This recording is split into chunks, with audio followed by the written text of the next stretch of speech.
Olá, Olá, Nagonianos! Nagonianos! Mais um vídeo do nosso especial de aniversário e dessa vez nós chamamos a psicóloga Luana Pereira para falar sobre saúde mental.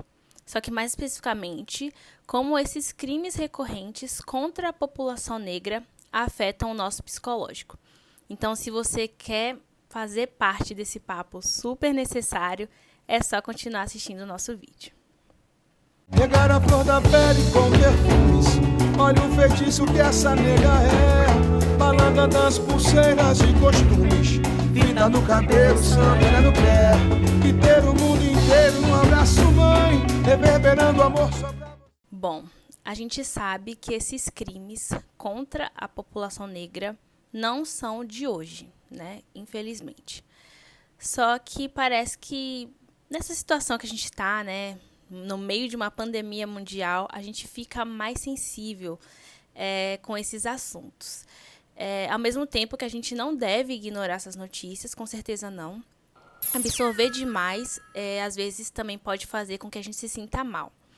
Então, Luana, eu gostaria de saber quais são os primeiros sinais de que esses assuntos, essas notícias, estão mexendo, estão afetando com a nossa saúde mental. Olá! Primeiramente, eu gostaria de agradecer a vocês, meninas, por terem me convidado para fazer um vídeo aqui no canal de vocês, falando sobre esse tema que eu amo falar, que é saúde mental, que é meu trabalho diário, né? E assim, gente, a gente está vivendo um contexto extremamente complicado mesmo, né? Então, é difícil a gente viver esse momento sem sentir um mal-estar, principalmente quando a gente acessa notícias tão tristes e cruéis. Se a gente estiver falando, inclusive, do racismo que está cada vez aí mais na nossa cara, a gente não tem descanso mesmo, né? Então, assim, o que eu posso falar para vocês é que assim, não tem como não ficar mal vendo esse tipo de notícia, mas, assim, o que eu posso tentar ajudar vocês é a estabelecer uma relação um pouco mais saudável com esses conteúdos que a gente acessa, tá bom? Então, uma coisa que eu tenho dito muito é que a gente precisa se observar que relação a gente está estabelecendo com as notícias e que momento a gente está tendo acesso a essas notícias, como a gente está se sentindo quando a gente acessa elas, tá bom? Então, se observe. Como é que você fica quando você acessa notícias o tempo inteiro, né? Você sente muita angústia, muita ansiedade, uma sensação de impotência, tristeza, raiva, enfim. Você pode ter uma gama de sentimentos diferentes, né? Eu acho que o sinal de alerta é quando a gente não consegue sair dessa sensação e a gente não consegue parar de ter acesso a essas notícias. A gente já está sendo super bombardeado o tempo inteiro com notícias ruins, notícias difíceis. E fica muito mais difícil quando a gente não consegue dar esse freio. Poxa, tô me sentindo mal aqui e não dá mais para ver, né, essas notícias. Então, estabeleça essa relação com você mesmo. Observe, eu tô vendo essa notícia para me manter informado ou é por outro motivo que eu acho que isso vai me ajudar de alguma forma, mas no fundo não está me ajudando, né? Porque senão a gente corre o risco de, querendo se informar, acabar adoecendo junto. Então, eu aconselho que você limite a quantidade de tempo que você checa essas informações, porque é importante estar informado, mas existe um limite para isso, tá? E assim, se sentir que está muito ansioso, muito angustiado, está se sentindo muito mal com o que você acabou de ver, fala com outras pessoas, extravasa isso de alguma forma e depois entre num processo que eu chamo de alienação consciente, que é o quê? Eu não estou mais legal para ver essas notícias e agora eu quero ver outras coisas que não tenham nada a ver com isso. Então, extravasem e depois vão fazer outra coisa. Faça alguma coisa que te faça sentir mais leve e sair desse clima de tensão, tá? Eu acho que é isso que eu poderia dizer para vocês nesse momento. Então, Luana, ultimamente nós temos ouvido falar bastante sobre a saúde mental da população negra. Eu acredito que esteja sendo tratado até tardiamente, né? Poderíamos ter pautado isso antes até. Mas como psicóloga e mulher negra, eu queria saber o que você tem observado na área em relação a isso. Se de fato tem crescido uma atenção, se os olhos estão voltados para isso, ou se é, como sempre, o movimento de alguns pequenos profissionais que estão tentando levantar a pauta. A discussão racial dentro da psicologia, ela é relativamente recente, tá? Só para vocês terem um parâmetro, a psicologia como profissão, ela foi regulamentada na década de 60, mas apenas em 2002 é que o Conselho Federal de Psicologia, que é o órgão que regulamenta a nossa profissão, elaborou uma resolução para falar sobre o racismo e para dizer que os psicólogos não devem ser coniventes nem praticar crimes de racismo nem injúria racial, tá? Só que o que acontece? A gente vê que 18 anos depois, a gente não avançou tanto assim nessa discussão, tá? Porque, por exemplo, eu vou falar da realidade que eu vivi, porque eu não conheço a realidade nacional, mas imagino que não seja tão diferente. Eu me graduei na UFBA, que é uma universidade daqui da Bahia, e na nossa grade curricular não existe nenhuma disciplina para discutir o racismo, né? Então, assim, acaba que a gente começa a ter essa discussão muito a nível individual. A gente que se incomoda com isso começa a pautar, e isso fica muito a cargo também de um professor ou outro também que vai trazer essa questão. Mas não existe isso na nossa grade. A gente não aprende os impactos do racismo na população negra na graduação, e isso é uma lacuna muito forte. Depois que eu saí, muito recentemente, criou-se uma disciplina, né, agora de questões raciais, mas ainda assim ela está no caráter optativo. Então vejam que pega quem quer, quem se interessa pela temática, né? O que é realmente um grande problema, na minha opinião. Então, assim, existe essa lacuna, tá? Dentro da realidade nacional, a gente tem os conselhos regionais, alguns conselhos têm comissões para discutir as questões raciais, mas isso geralmente também acaba ficando muito no âmbito das políticas públicas.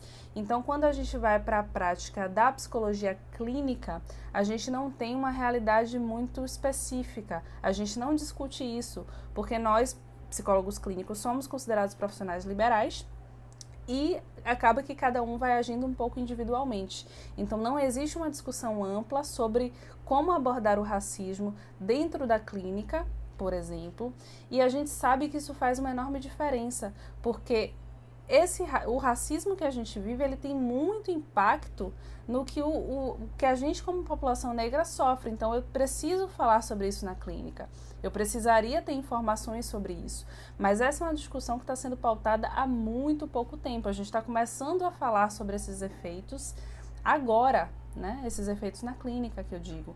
Então, por isso que eu e algumas outras pessoas temos feito muito à frente, assim, elaborado muitas coisas a respeito de como fazer uma psicologia antirracista, uma prática clínica antirracista, mas essa discussão precisa avançar muito ainda.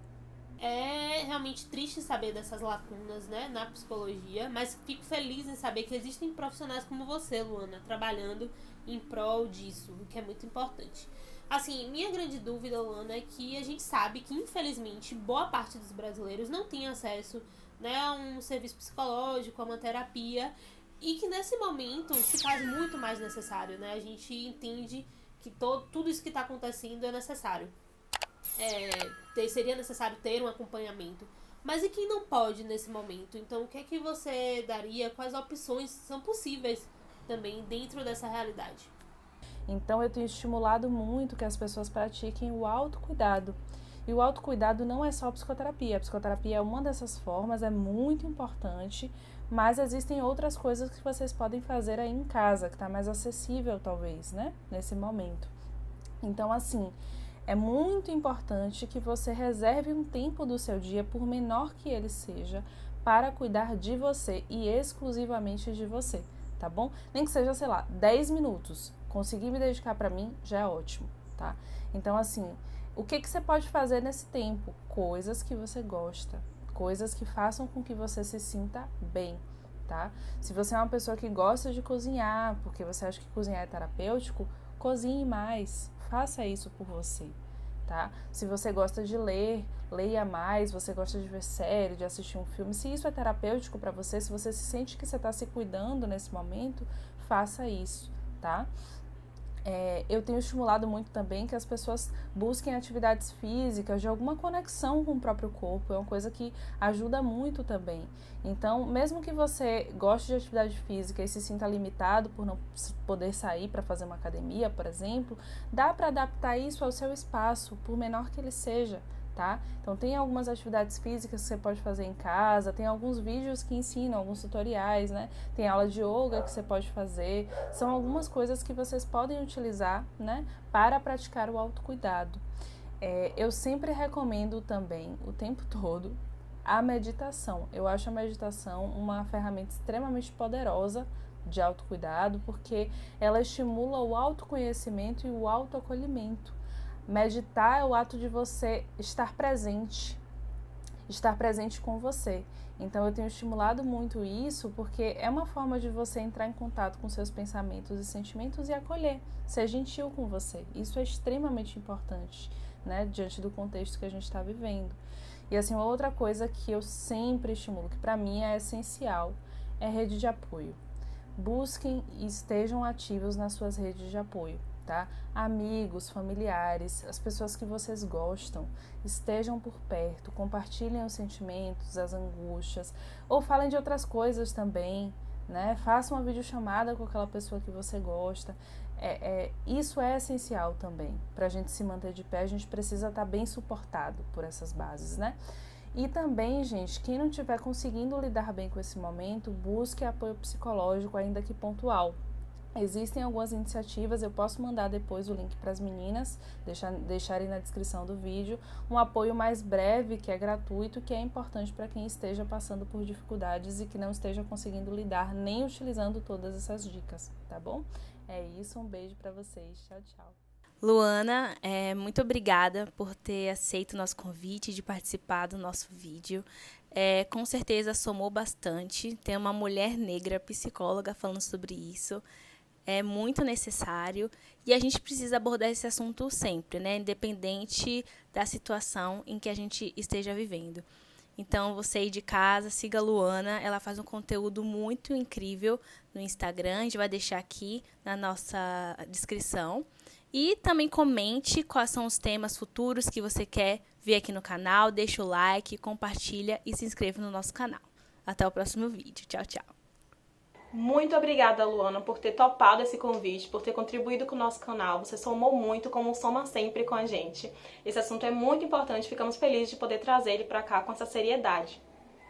Luana, muito obrigada pela sua disponibilidade de vir aqui conversar com a gente, conversar com as pessoas que acompanham a gente. De verdade, eu acredito que tudo que você trouxe vai ser muito útil para todo mundo, pra gente, para as pessoas que estão aqui assistindo, né, para tornar esses dias um pouco mais brandos, mais leves, se é que isso é possível, né? Então, assim, pessoal, sigam, acompanhem Luana nas redes sociais, a gente vai deixar tudo aqui, né? Acompanhar essa mulher incrível, o trabalho que ela vem fazendo, que é muito importante pra gente.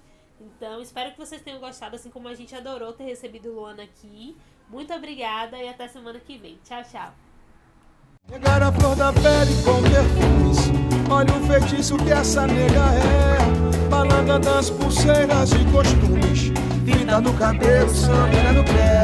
E ter o mundo inteiro num abraço, mãe, reverberando amor só pra você entender. Que o corpo é como um grito e dos belos mais bonitos